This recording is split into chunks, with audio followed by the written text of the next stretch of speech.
Welcome to today's the Hindu 15th April analysis. आज की चर्चा शुरू करने से पहले जरा एक स्थिति के बारे में सोचिए। जी बताइए। मान लीजिए कोई इंसान खुद को फिट रखने के लिए रोज जिम जाता है, अपनी डाइट का पूरा ध्यान रखता है, और फिर कोई उसे सिर्फ इसलिए सजा दे दे क्योंकि वो बहुत ज्यादा स्वस्थ हो गया है। अरे ये तो बिल्कुल अजीब बात है, ऐसा कौन करेगा? सुनने में अजीब है, लेकिन भारत के दक्षिणी राज्यों को आज राजनीतिक रूप से कुछ ऐसा ही महसूस हो रहा है। तो आज के इस गहरे विश्लेषण में हम सिर्फ हेडलाइंस नहीं पढ़ेंगे। बिल्कुल, हम उन नीतियों, कूटनीतिक चालों और वैज्ञानिक रहस्यों को डिकोड करेंगे जो अक्सर अखबार के पन्नों में कहीं छिप जाते हैं। एकदम सही कहा।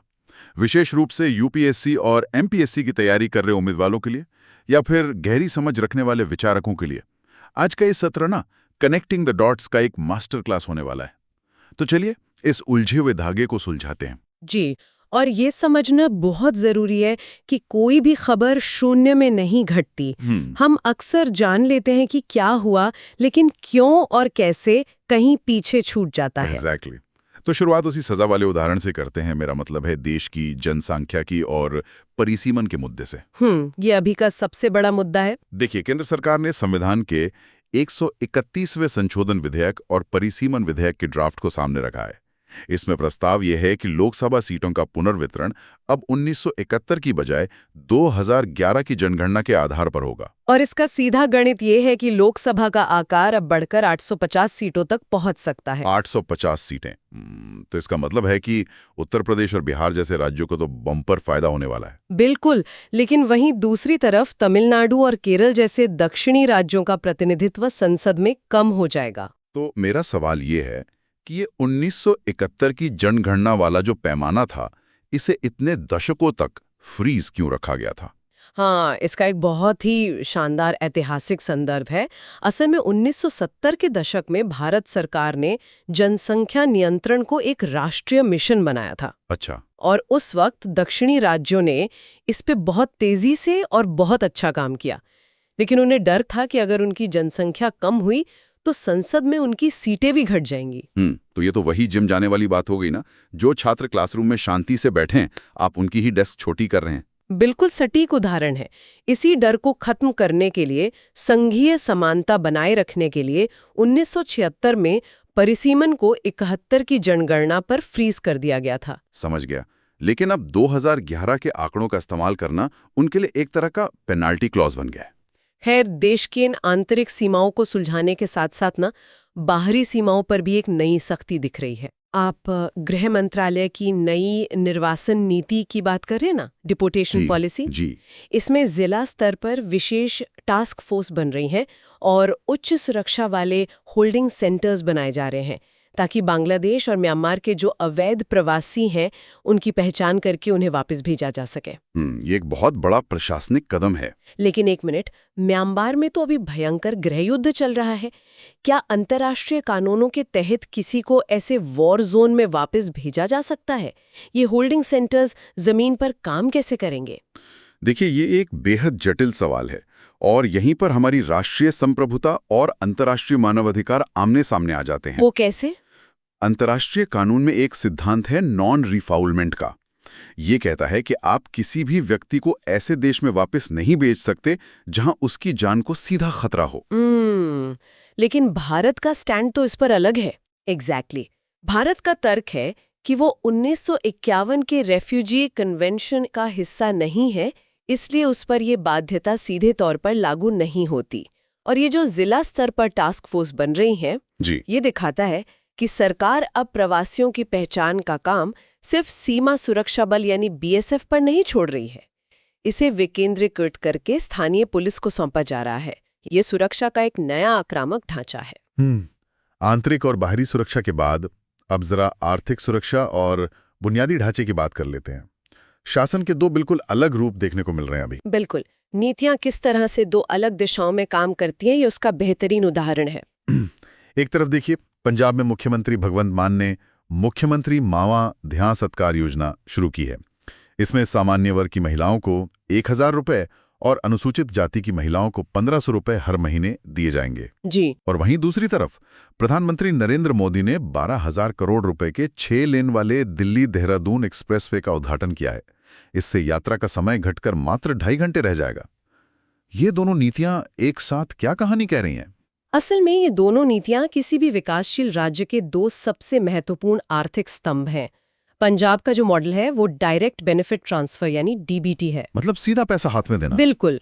जब अर्थव्यवस्था में मांग कम होती है तो कमजोर वर्ग के हाथ में सीधा पैसा देने से वो बाजार जाकर चीजें खरीदते हैं। इससे तात्कालिक आर्थिक चक्र तेजी से चलता है। और केंद्र का एक्सप्रेसवे प्रोजेक्ट? वो पूंजीगत व्यय है यानी कैपिटल एक्सपेंडिचर। ये रातों रात आपकी जेब में पैसा नहीं डालता, लेकिन ये लॉजिस्टिक्स की लागत कम करता है, नए उद्योग लगाता है और दशकों तक रोजगार पैदा करता है। मतलब एक तात्कालिक राहत के लिए है और दूसरा स्थायी विकास के लिए। एकदम सही। तो इसी विकास को अगर हम भू राजनीति से जोड़ें तो एक बहुत ही डराने वाली रिपोर्ट सामने आई है। पीएम मोदी और अमेरिकी राष्ट्रपति डोनाल्ड ट्रंप के बीच ना होर्मुज जलडमरू मध्य को खुला और सुरक्षित रखने पर बात हुई है। हाँ, स्ट्रेट ऑफ हॉर्मुज खाड़ी देशों के तनाव के बीच ये बहुत अहम है। और इसी के समानांतर यूएनडीपी की एक रिपोर्ट आई है। उनका कहना है कि पश्चिम एशिया के संघर्ष के कारण 25 लाख भारतीय गरीबी रेखा के नीचे जा सकते हैं। ये एक बहुत ही गंभीर चेतावनी है। मतलब हम अक्सर सोचते हैं कि मध्य पूर्व की राजनीति हमसे हजारों किलोमीटर दूर है, लेकिन ये सीधे एक आम भारतीय की जेब और गरीबी दर को कैसे प्रभावित कर रही है? इसका मैकेनिज्म क्या है? इसे अर्थशास्त्र की भाषा में मैक्रो इकोनॉमिक शॉक या कैस्केडिंग इफेक्ट कहते हैं। देखिए, होर्मुज जलडमरू मध्य दुनिया के तेल व्यापार का सबसे संकरा और अहम रास्ता है जी। अगर वहां एक दिन के लिए भी जहाजों की आवाजाही रुकती है तो वैश्विक बाजार में कच्चे तेल की कीमतें आसमान छूने लगती हैं और भारत अपनी जरूरत का लगभग 80% से ज्यादा तेल आयात करता है। तो तेल महंगा हुआ मतलब ट्रकों का भाड़ा बढ़ गया? बिल्कुल। भाड़ा बढ़ने से सब्जी, अनाज और कच्चे माल की कीमत बढ़ती है। इस इनपुट लागत के बढ़ने से जो हमारे छोटे और मध्यम उद्योग हैं यानी एमएसएमई, वो बहुत भारी दबाव में आ जाते हैं और फिर वो छटनी करने लगते हैं। एग्जैक्टली। नौकरियां जाने और महंगाई बढ़ने के इसी दुष्चक्र के कारण वो 25 लाख लोग गरीबी में धकेले जा सकते हैं जिनकी बात यूएनडीपी कर रहा है। ओह, अब समझ में आया। तो शायद इसी वैश्विक झटके से बचने के लिए भारत अक्षय ऊर्जा यानी रिन्यूएबल एनर्जी की ओर इतनी तेजी से भाग रहा है। बिल्कुल। ऊर्जा सुरक्षा भी एक राष्ट्रीय प्राथमिकता है। जैसे गेल ने अभी उत्तर प्रदेश के झांसी और महाराष्ट्र के छत्रपति संभाजीनगर में 700 मेगावाट की सौर परियोजनाओं में 3800 करोड़ रुपए का भारी निवेश किया है। ये एक बहुत बड़ा रणनीतिक कदम है। और अर्थव्यवस्था के मोर्चे पर एक और राहत की खबर है।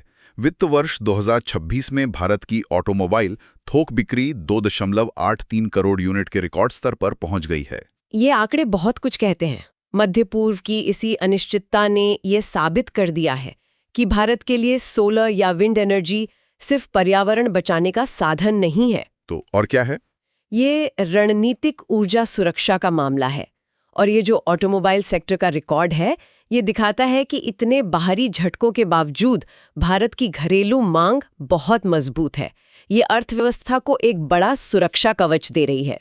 चलिए अब जरा संपादकीय विश्लेषणों की गहराई में उतरते हैं। परिसीमन की हमने शुरुआत में बात की थी, लेकिन द हिंदू के एक संपादकीय ने इसे रिजर्वेशन रूज या आरक्षण का एक छलावा कहा है। जी, उस लेख में महिला आरक्षण को परिसीमन के साथ जोड़ने की कड़ी आलोचना की गई है। ऐसा क्यों? मतलब इसमें स्वास्थ्य और शिक्षा के संकेतों का क्या रोल है? विश्लेषकों का तर्क है कि जब आप महिला आरक्षण जैसे एक बहुत ही प्रगतिशील सामाजिक सुधार को परिसीमन जैसी जटिल प्रक्रिया के साथ बांध देते हैं, तो इसका सीधा मतलब है कि ये सुधार दशकों तक जमीन पर लागू ही नहीं हो पाएगा। क्योंकि 2011 की जनगणना का उपयोग उन राज्यों को दंडित कर रहा है जिन्होंने अपनी जनसंख्या स्थिर कर ली है। एग्जैक्टली। ये नीति निर्माण में प्राथमिकताओं के टकराव का एक क्लासिक मामला है। प्राथमिकताओं के टकराव से याद आया, एक और बड़ा टकराव है जो सीधे प्रकृति और इंसान के बीच चल रहा है, हीट क्राइसिस। ओहो, गर्मी का तो बुरा हाल है इस बार। एक अन्य संपादकीय में थर्मल अन्याय का जिक्र किया गया है। जो हमारे अनौपचारिक श्रमिक हैं, जो चिलचिलाती धूप में काम करते हैं, उनके लिए अनुच्छेद 21 के तहत राइट टू कूल को मौलिक अधिकार मानने की वकालत की गई है। ये एक बहुत ही नया और जरूरी विचार है। और सोदा में वित्त आयोग की ये सिफारिश भी है कि हीट वेव को अधिसूचित राष्ट्रीय आपदा की सूची में डाला जाए। मुझे एक बात समझाइए, मैं राइट टू कूल की तुलना राइट टू वाटर से कर रहा हूं। जी। क्या ये व्यवहारिक रूप से लागू किया जा सकता है या सिर्फ एक किताबी विचार है और सिर्फ राष्ट्रीय आपदा का ठप्पा लगने से जमीन पर क्या बदल जाएगा? देखिए, ये बिल्कुल भी कागजी बदलाव नहीं है। ये पूरी तरह से वित्तीय वितरण का खेल है। मतलब पैसों का आवंटन। जी, वर्तमान में जब हीटवेव आती है तो राज्य सरकारों को अपने सीमित बजट से ही राहत कार्य चलाने पड़ते हैं। लेकिन जैसे ही इसे अधिसूचित राष्ट्रीय आपदा का दर्जा मिलेगा, राज्यों को सीधे एनडीआरएफ से करोड़ों रुपए का फंड मिलने लगेगा। ओह, तो इससे वो जमीनी स्तर पर काम कर पाएंगे। बिल्कुल, वो सार्वजनिक जगहों पर कूलिंग शेल्टर बना सकेंगे। जो मजदूर निर्माण कार्य में लगे हैं, उन्हें दिन के समय काम ना करने की एवज में मुआवजा दे सकेंगे। तो राइट टू कूल का मतलब हर घर में एसी लगाना नहीं है। बिल्कुल नहीं। ये राज्य की जिम्मेदारी तय करता है कि कोई व्यक्ति सिर्फ गर्मी के कारण अपनी जान या अपना रोजगार न गंवाए। ये बहुत ही शानदार नजरिया है सोचने का। अब इस जलवायु संकट से हटकर मानव शरीर के व्यक्तिगत संकट पर आते हैं। एक बहुत ही चिंताजनक संपादकीय मेडिकलाइजेशन पर छपा है। हाँ, वो एंटी ओबेसिटी दवाओं वाला लेख। जी, सेमाग्लुटाइड जैसी एंटी ओबेसिटी दवाओं ने बाजार पर कब्जा कर लिया है। लोग डाइट और एक्सरसाइज जैसे बुनियादी जीवन शैली बदलाव करने के बजाय अब पूरी तरह से इन दवाओं का सहारा ले रहे हैं। ये स्वास्थ्य का शुद्ध व्यवसायीकरण है। हम समस्या के मूल कारण जैसे खराब जीवन शैली, तनाव या मिलावटी खाना, उसे ठीक करने के बजाय एक फार्मास्यूटिकल फिक्स ढूंढ रहे हैं। शॉर्टकट तलाश रहे हैं। बिल्कुल। जब हम स्वास्थ्य को जीवन जीने के तरीके से हटाकर एक उत्पाद बना देते हैं, तो हम एक खतरनाक रास्ते पर चल पड़ते हैं, जहां इंसान की फिटनेस का फैसला उसकी मेहनत नहीं, बल्कि उसकी आर्थिक हैसियत करने लगती है। और सबसे बड़ी विडंबना तो देखिए, एक तरफ लोग वजन कम करने की महंगी दवाएं खा रहे हैं और दूसरी तरफ भारत खाद्य बर्बादी में दुनिया में दूसरे स्थान पर है। ये आंकड़े वाकई चौंकाने वाले हैं। सालाना 1,55,000 करोड़ रुपए का खाना बर्बाद हो रहा है। संपादकीय में राष्ट्रीय कोल्ड चेन मिशन और बिना बिके खाने योग्य भोजन के अनिवार्य दान के लिए कानून की वकालत की गई है। देखिए, ये भोजन की कमी की समस्या है ही नहीं, ये पूरी तरह से लॉजिस्टिक्स की एक विफलता है। मतलब सप्लाई चेन कमजोर है। जी, हमारे पास खेतों से लेके बाजार तक वो बुनियादी कोल्ड स्टोरेज ढांचा ही नहीं है जो इस भोजन को सड़ने से बचा सके। और ये 1,55,000 करोड़ का नुकसान सिर्फ अर्थव्यवस्था का नहीं है। ये जमीन और पानी का भी नुकसान है। बिल्कुल, ये उस जमीन, पानी और मेहनत की बर्बादी है जो उस अन्न को उगाने में लगी थी। सही बात है। संसाधनों की बर्बादी से लेकर अब जरा अभिव्यक्ति के संसाधनों के नियंत्रण पर आते हैं। तेलंगाना में एक नया हेट स्पीच बिल प्रस्तावित है। यही बिल आजकल काफी चर्चा में है। इसमें हेट स्पीच की परिभाषा इतनी व्यापक है और बिना वारंट गिरफ्तारी का प्रावधान भी है। लोग इसे डिजिटल सत्तावाद कह रहे हैं। चिंता है कि इसे राजनीतिक असहमति के खिलाफ एक हथियार की तरह इस्तेमाल किया जा सकता है। ये हर लोकतंत्र की सबसे पुरानी और सबसे बड़ी बहस है, स्वतंत्रता बनाम सुरक्षा। बिल्कुल। सोशल मीडिया पर हेट स्पीच वास्तव में समाज के लिए एक बड़ा खतरा है। ये दंगे भड़का सकती हैं। लेकिन जब कानून की भाषा बहुत अस्पष्ट होती है ना, और पुलिस को बिना वारंट गिरफ्तारी की शक्ति मिल जाती है, तो उसका दुरुपयोग हो सकता है। एग्जैक्टली। उसका इस्तेमाल राजनीतिक विरोधियों या सरकार की आलोचना करने वालों को चुप कराने के लिए किया जा सकता है। एक कानून का ड्राफ्ट जितना स्पष्ट होगा, उसके दुरुपयोग की संभावना उतनी ही कम होगी। और शायद समावेशी राजनीति कैसे की जाती है, यह हमें इतिहास से सीखना चाहिए। जीएस पेपर 1 के नजरिए से सुभाष चंद्र बोस के साम्यवाद पर एक बेहतरीन विश्लेषण आया है। बोस का विजन अपने समय से बहुत आगे था। बिल्कुल। उनका साम्यवाद सिर्फ आर्थिक बराबरी तक सीमित नहीं था। उन्होंने इंडियन नेशनल आर्मी यानी आईएनए में जाति और धर्म के आधार पर होने वाली भर्ती को जड़ से खत्म कर दिया था और महिलाओं के लिए रानी झांसी रेजिमेंट बनाई थी। ये महज एक आदर्शवादी कदम नहीं था। अच्छा। जी, ये ब्रिटिश हुकूमत की फूट डालो और राज करो की नीति के खिलाफ एक बहुत बड़ी रणनीतिक चाल थी। वो कैसे? अंग्रेजों ने सेना में अलग अलग जातियों की रेजिमेंट बनाई थी ताकि वो कभी एक ना हो सकें। बोस ने ये समझ लिया था कि जब तक सैनिक एक साथ खाएंगे नहीं, एक तंबू में रहेंगे नहीं और अपनी जातिगत पहचान को पीछे नहीं छोड़ेंगे, तब तक आजादी नहीं मिल सकती। बिल्कुल। ये आज के हेट स्पीच और जातिगत राजनीति के माहौल में नीति निर्माताओं के लिए सामाजिक एकता का एक बहुत बड़ा पाठ है। क्या बात है। चलिए अब महाराष्ट्र की क्षेत्रीय खबरों की ओर चलते हैं, जो एमपीएससी के उम्मीदवारों के लिए बहुत महत्वपूर्ण है। 1 मई यानी महाराष्ट्र दिवस से परिवहन विभाग ऑटो और टैक्सी चालकों के लिए मराठी दक्षता परीक्षण शुरू कर रहा है। जो चालक मराठी बोल, पढ़ या लिख नहीं पाएंगे, उनका लाइसेंस रद्द होने की चेतावनी दी गई है। इसके अलावा एक और खबर है, भिवंडी में कपड़ा उद्योग को मार्च 2026 में 4000 करोड़ रुपए का भारी नुकसान हुआ है। और इसका कारण पश्चिमी एशिया का वही संघर्ष है ना? बिल्कुल, निर्यात रुक गया है। तो यहाँ हम फिर से उस वैश्विक और स्थानीय जुड़ाव को देख सकते हैं, जिसकी चर्चा हमने पहले हॉर्मोज जलडमरू मध्य के संदर्भ में की थी। वहाँ कूटनैतिक तनाव होता है और यहाँ महाराष्ट्र के भिवंडी में एक बुनकर का करघा रुक जाता है। और जहाँ तक मराठी भाषा परीक्षण की बात है, ये भारी प्रवासन के बीच स्थानीय भाषा और संस्कृति को संरक्षित करने का एक प्रशासनिक उपकरण है। ये भारत के कई राज्यों की क्षेत्रीय राजनीति का एक अहम हिस्सा है। सही कहा। और इसी बीच, जैसा कि हमने पहले जिक्र किया था, छत्रपति संभाजी नगर में गेल द्वारा 3800 करोड़ रुपए के क्षेत्रीय निवेश के तहत बैटरी स्टोरेज के साथ 100 मेगावाट का सोलर पावर यूनिट लगाया जा रहा है। ये महाराष्ट्र के ऊर्जा लक्ष्यों को बहुत ताकत देगा। अब रुक करते हैं GS पेपर 3 की तरफ। विज्ञान और प्रौद्योगिकी की दुनिया में ब्रह्मांड के सबसे बड़े रहस्यों में से एक है हबल टेंशन।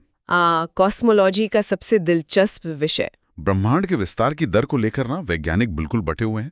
स्थानीय माप कहते हैं कि ब्रह्मांड 73 किलोमीटर प्रति सेकंड प्रति मेगा पार्सेक की दर से फैल रहा है जी।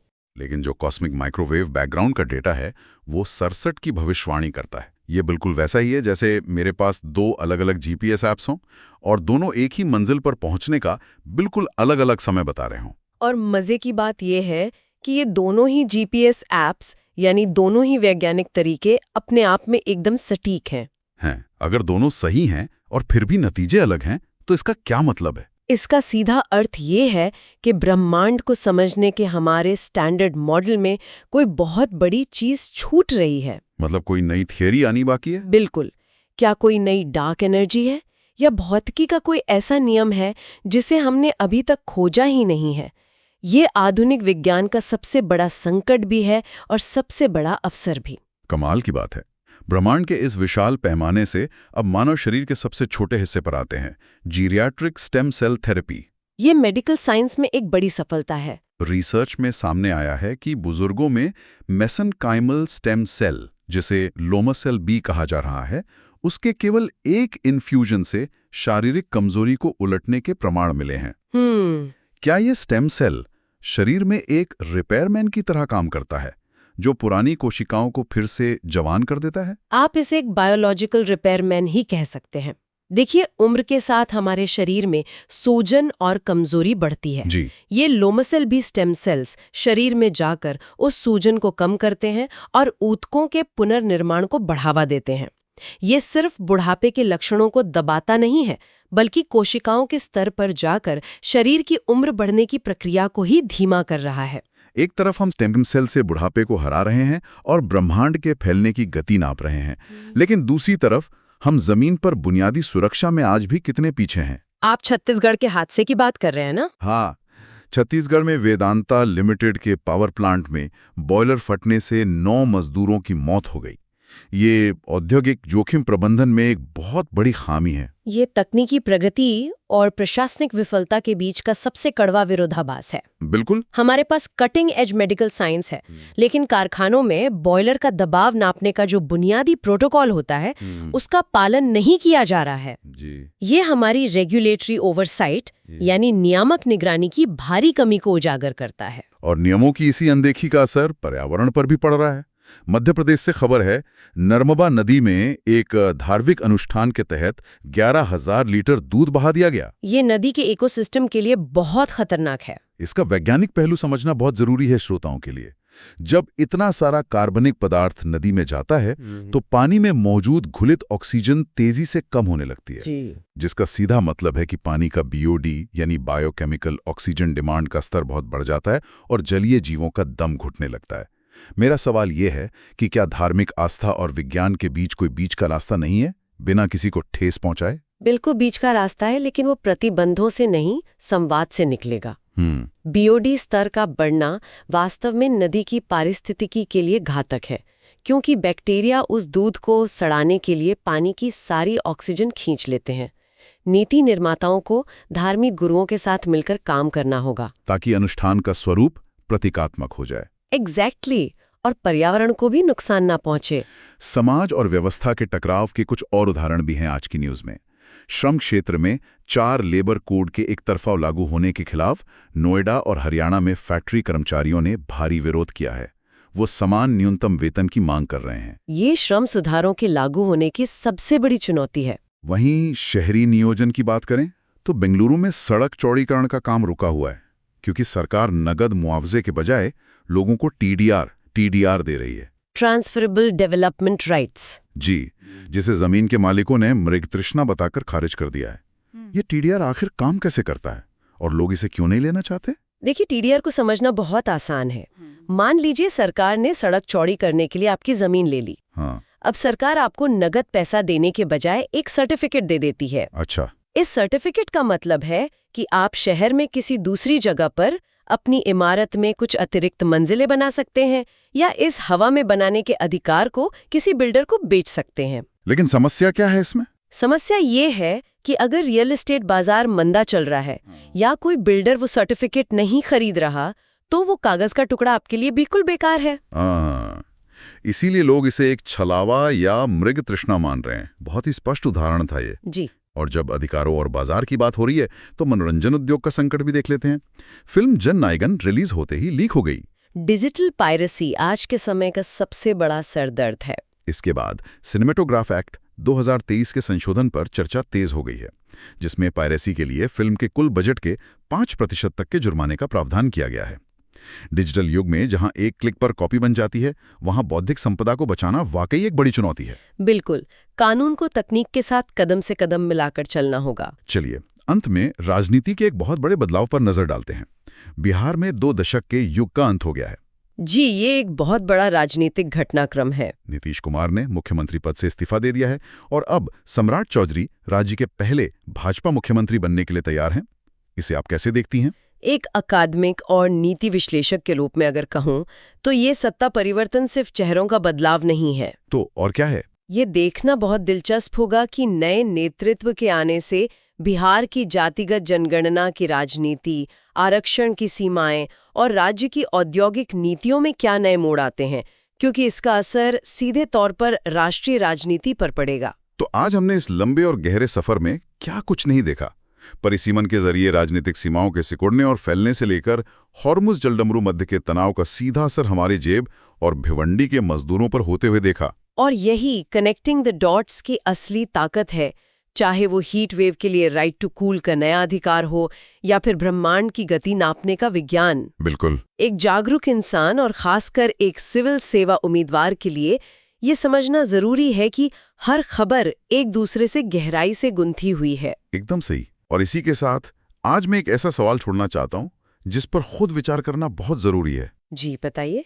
आज हमने परिसीमन से राजनीतिक शक्ति को बदलते देखा और राइट को कूल से पर्यावरण के अधिकारों को उभरते देखा।